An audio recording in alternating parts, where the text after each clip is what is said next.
Okay, so I'm going to show you how to download and install the data leakage plugin, as well as its requirement, which is Docker.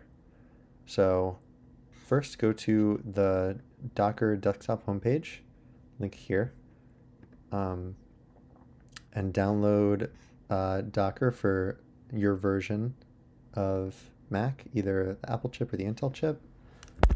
Once it's downloaded, you can just double click on this docker.dmg, drag your app over to the applications folder, and you can open that. It might take a second.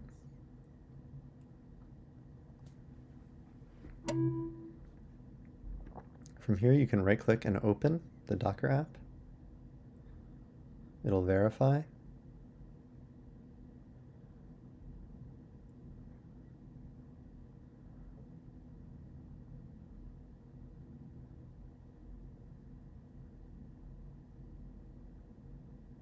It'll ask, it's downloaded from the internet. Are you sure you want to open? Click open.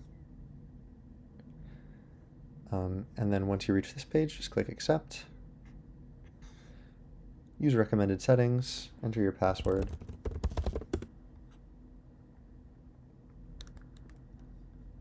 I'm just going to skip the survey. And you'll be able to see your Docker desktop environment. On Mac, you want to check up here, make sure Docker desktop is running. If it is, you can just close out of this. Then you want to download the data leakage plugin. So just download a linked file.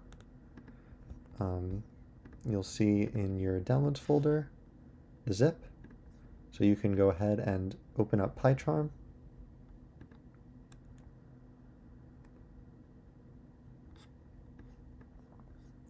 I'll just close out of this project, go to plugins, settings here, install plugin from disk. Then you want to install the data leakage plugin, which should be in your downloads folder. Open. And there it is. Now you have the data leakage plugin. To verify that it's installed, you can just open a project, go to Tools, and you should see Check for Data Leakage here.